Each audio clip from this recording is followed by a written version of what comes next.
Good morning, everyone. I'm Lynn, and welcome to Utopia Farms.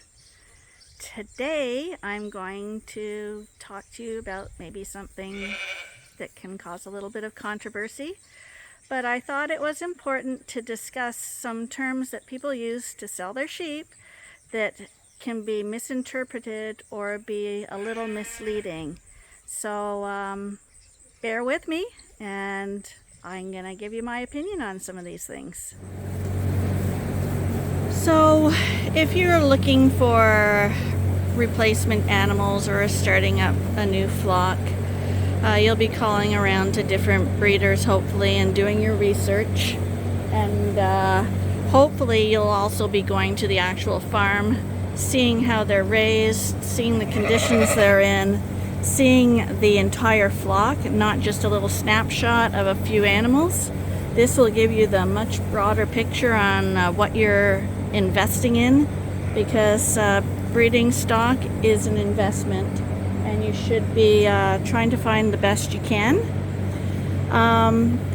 But when you're looking for these sheep, you're going to be talking to a lot of people with a lot of different opinions on how to raise them, how to judge them, and what makes a good sheep, what doesn't. And a few of the really common things that people try to push as a selling point is that I have a closed flock, so therefore my sheep are better than sheep from a non-closed flock because they're not exposed to a whole bunch of animals and a whole bunch of potential communicable diseases. So that will be a selling feature for them, and they will probably have very few health issues in their flock because it's closed. They've been monitoring it for a long time and eradicated, hopefully, anything that's obvious in their flock. Sounds good, but in reality, maybe not so good. The problem with a closed flock is that when you bring it onto a new property, anything that's in the ground there or in the barns there or with the other sheep that those sheep in the closed flock haven't been exposed to, they will probably flare up very, very quickly in their new home and come down with just about anything new that's on your farm. Because the nice thing about not having a closed flock is that they're developing a natural herd immunity, just like with COVID. As long as most of them are good, the others will kind of take care of themselves. Hi, I know I'm talking about you guys. So also with a closed flock, for them to be technically closed, that means purchasing in no new animals. So in order to reproduce, they've got to be doing AI. So again, you know, there's closed and there's closed. So if you're gonna say you're closed, you're really closed. I'm not a big lover of closed flocks for that reason, because it's great if it's your own flock and you're not selling your stock on. It's fantastic then.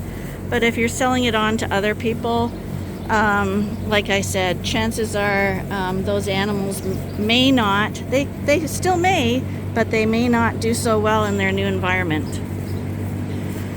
So look at the word closed very carefully.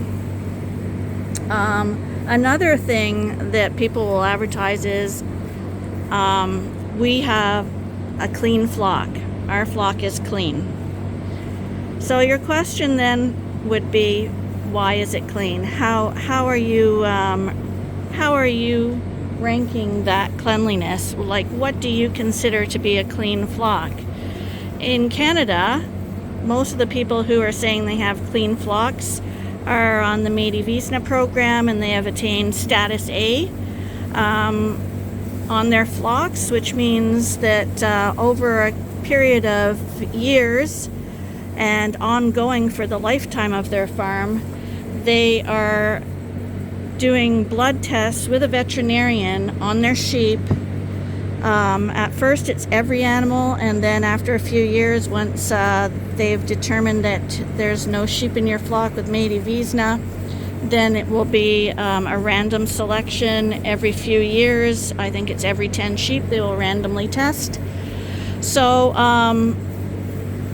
once you achieve status A, you can say that you are a Misleading free flock, and you could technically say that you are clean from Misleading. Misleading is a terrible disease that affects sheep usually 5 years old and above. It usually presents itself as wasting away and having a really nice looking udder that doesn't produce any milk. So it's one that's gonna make your flock very unprofitable if you have it rampant in your flock. So that's why people test for it. However, you can say that you are a status A Misleading free flock. It doesn't mean that you are a clean flock, because there are many other sheep diseases that are floating around, including foot rot, which is also a contagious disease, caseus, which is also a highly contagious disease, abortion diseases, of which there's several kinds, which are also contagious diseases. So in order for someone to tell you that they have a clean flock, I would say they have to have proof that they're status A Misleading. They've had all their sheep tested for caseus and it's not popping up. Now there are no one does go around testing for caseus. I've never heard of anyone doing it.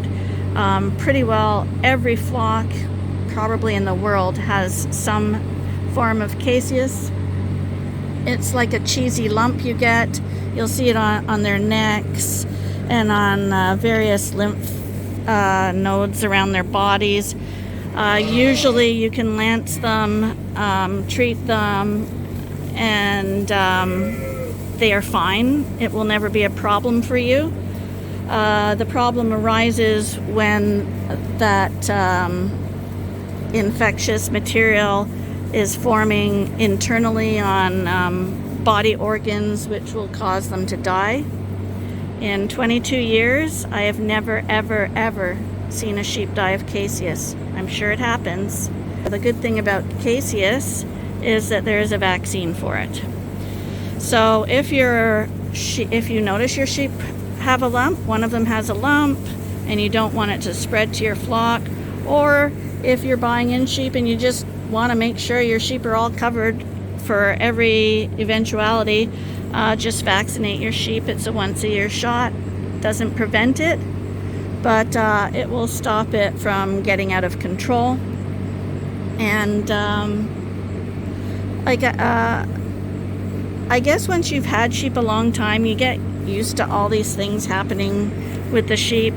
And what at first seems like a major panic and, oh my God, my career is over because I have a lump on my sheep's jaw, it can be devastating. But once you learn to work with your sheep, and it's all about sheep management is what I'm trying to say. So if you're worried about things like that, anything where you can vaccinate, probably you should vaccinate for, and then you don't have to worry about it. We did have a ewe here that had caseus here. We tested for it. Some lumps are not caseus, by the way. A lot of people say if you have a ewe with caseus or a ram or whatever, cull it because it's going to spread throughout your flock, and it shouldn't if you vaccinate. And it shouldn't really affect that animal either.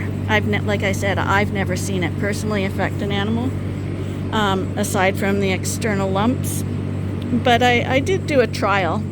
I had a ewe, her name was Belle, and When she was a year old, developed a caseous lump on her jaw, and she was a pet. And I thought, and at that point I was culling for it because I thought that's what you should do, even though I was also vaccinating against it with Glenvax 6 in Canada. That's what you can use. That's one of the main vaccines we use here, and it's in Australia too, and all the other countries have their versions of it as well. Anyway, I kept her, and because I knew her personally, I was able to monitor her through the years. And as I go into the coverall, I will bring you to Seabelle. She is still here. She's 10 years old now. She has twinned for us every year. And I believe she still has a little sign of where she had that initial lump on her jaw. I'll double check that. But it was never a problem. She didn't pass it on to any of her other lambs. She was a productive ewe for us. So be careful when people give you the knee-jerk response. Oh my God, you got a lump, you got to cull everybody. It really is about management. And if you have animals, especially large flocks, you got to learn how to manage your sheep. You can't just cull everyone because they have a health issue. Otherwise, you'll be out of business really quickly. Like, pretty well everyone knows Sandy Brock at Sheepishly Me. She runs a fantastic sheep operation and has a great YouTube site that many people follow.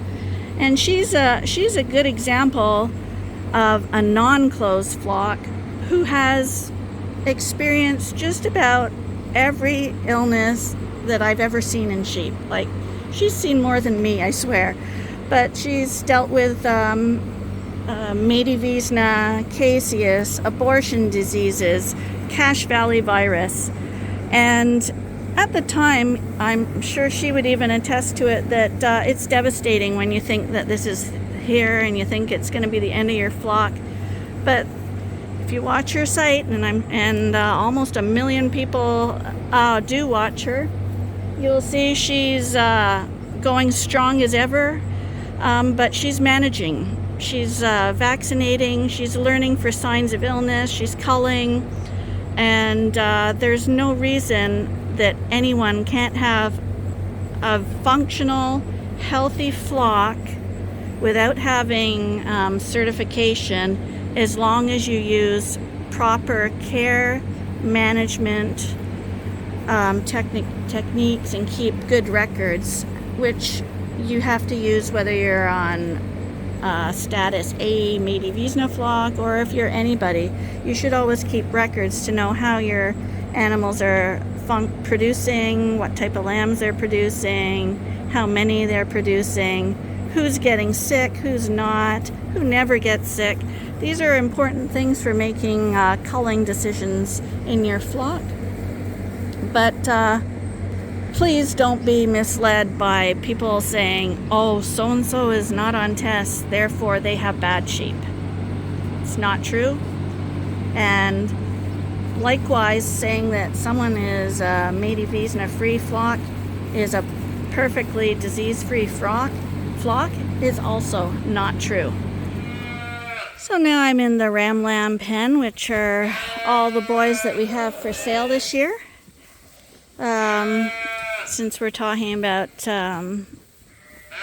buying sheep and what to watch out for and what words can be misleading, closed flock, clean flock are two common ones that you should really question and think about when people tell you that. Also, like I said, feed is an important part of the program that's being implemented at the farm you're buying the sheep from. So I would highly advise buying sheep from people who have similar goals or similar feed styles as you have, because all animals don't do well with change. Now, it's very easy to change an animal from a kind of basic feed program like ours, where we're using dry hay. That's as basic as you can get, and they're out on pasture too. So our sheep will fit in very well with a pasture hay-based system, no problem.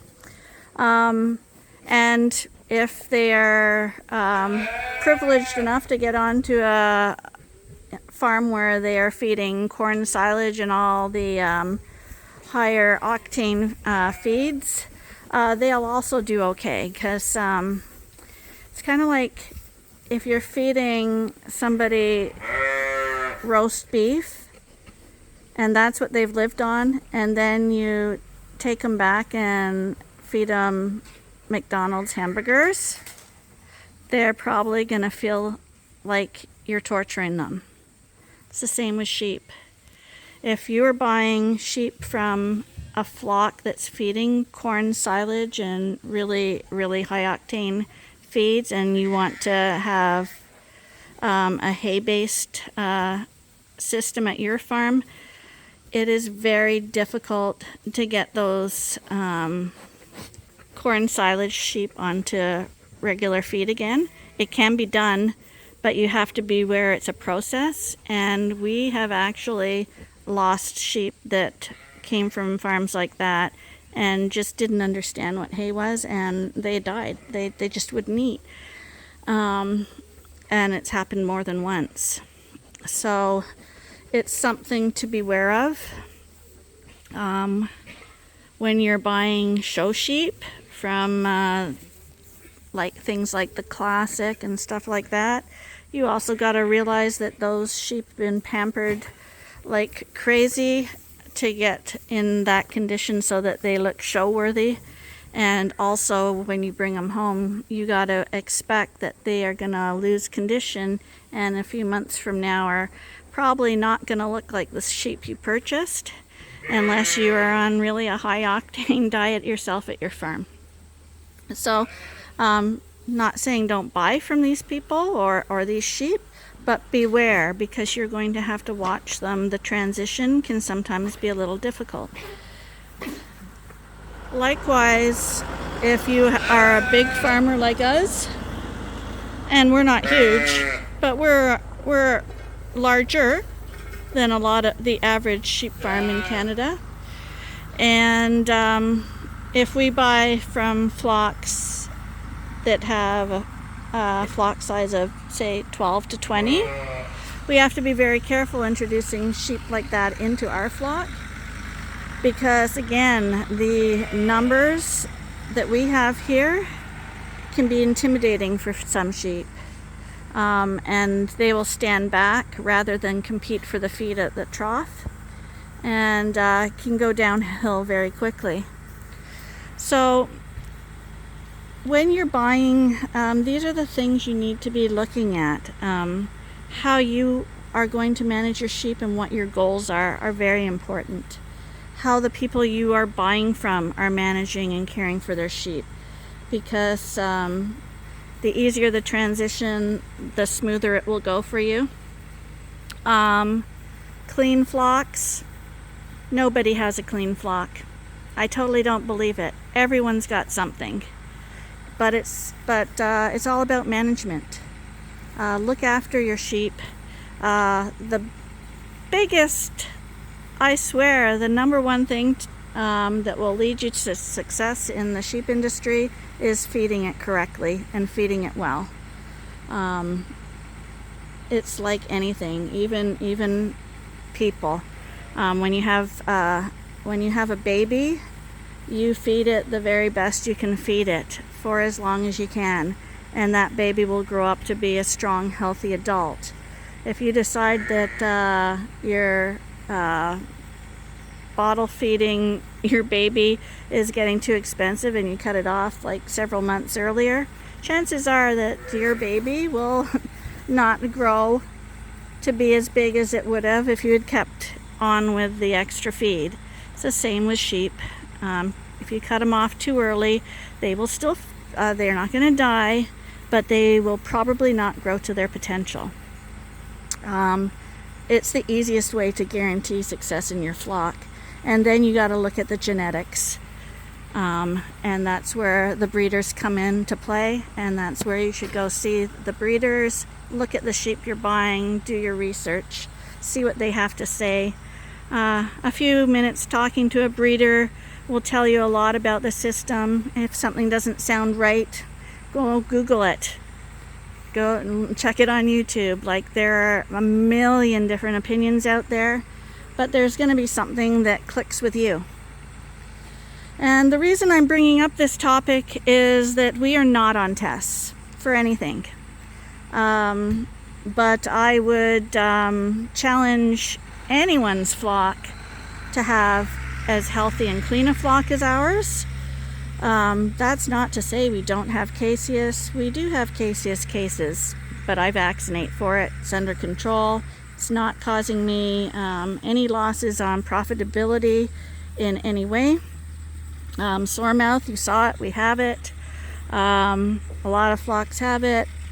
Again, we manage it to the point where our flock's pretty well immune, so when we get it, it's a small, mild cases. It's never caused us any profitability or productivity issues, things like that. So I think, so the reason I'm mentioning clean flocks and closed flocks and stuff like that is that a lot of the people who are on some of these programs, which are very expensive and cost prohibitive for large farmers, to get vets in and draw blood and test your sheep every few years, it's just, you're not going to recoup that money. It's okay for a flock of 20. It's something you can do if you really want to do it, because the vet's going to come in every few years and test 2 sheep. Big deal. It's a little different if they come into our flock and have to test 200. So we're not on tests for that reason. But like I say, we have records out the yin-yang here, all kinds of records. I can tell you every single thing about all the sheep on our property. I have computer records and written records, and you see how much time I spend with the sheep. So these sheep, I know them really well. But if you recall, we had a barn tour here in the spring, and I was informed by one of the people who came back from the barn tour and just bought a flock of sheep from us, and from another person who was also at the barn tour, who was a repeat customer and also bought sheep this year from us. Both of them took me aside afterwards, after the barn tour, and said that there were people on the tour that stood back and were talking to other people at the tour saying, don't buy from them, they're a dirty flock. Where anyone would get that idea from, I don't know, because it's ridiculous. And even if we were a dirty flock, which we're not, why would you do that when you're hosting a tour at somebody's farm?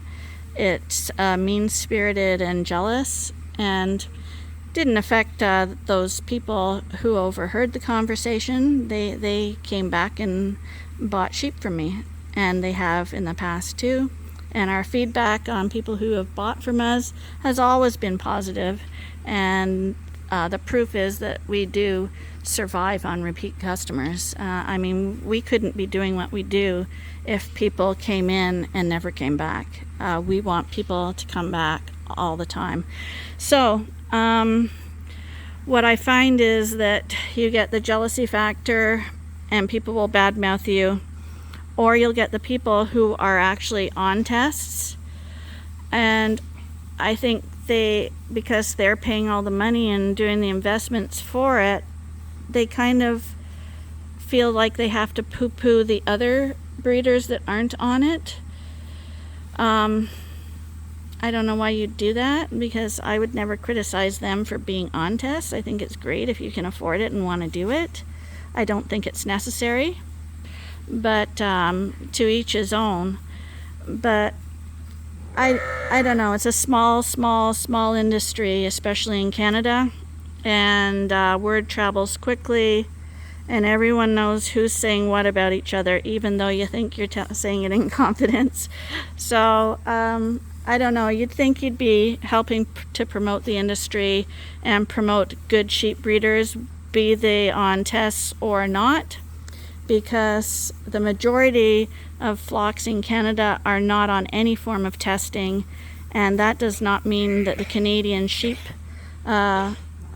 system is poor or dirty or anything like that. There are lots of fantastic sheep breeders in Canada who are not on tests and have some of the cleanest flocks I've seen around. And likewise, I've seen some so-called clean flocks that I wouldn't buy from. So please, buyer beware. Talk to the people you're buying from. Feel confident with whoever it is, and you'll do just fine. Another thing that was done at our sheep tour here was that Arnie was talking about investing in a good ram and stuff, and he said we had one ram that he wouldn't sell for less than $2,000. And the people who made the snide comments later about us having a dirty flock started to laugh and said, let's see a $2,000 ram. So he took him over to see Killer, and they totally didn't get it.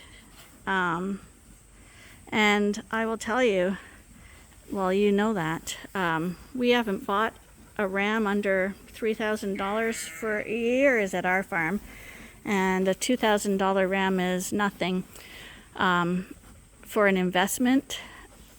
And the payback you get from a high quality ram on your flock is astronomical in breeding stock, in greater lamb worth when you sell them to market, so many things. It's a bargain. But some people just don't understand that, and that's fine. But it's when people are mean about it, you gotta wonder why. And if you're gonna be mean, why do you come over? Like, if you don't like the system here or how we do things, just don't come see it.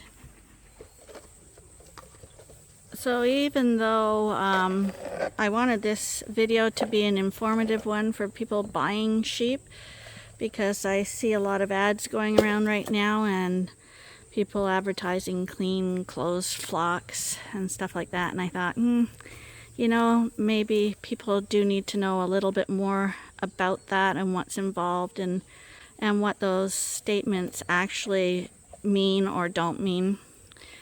Here's our little Shetland here, going on 17 years old. You don't have sheep that last that long in a flock if you don't have a healthy flock. Poor old girl. She's retired, but she's chewing her cud there. She's just doing really, really well. And I guess I'll get into performance testing another day, because that is also something you have to take with a grain of salt. So I just finished editing that video and realized I didn't have a final farewell, so I'm gonna say goodnight to you all, and I hope that that video didn't come across as too controversial or preachy or anything like that, because I didn't intend it to be like that. And I hope you'll come and join us again tomorrow for the next episode at Utopia Farms. Bye for now.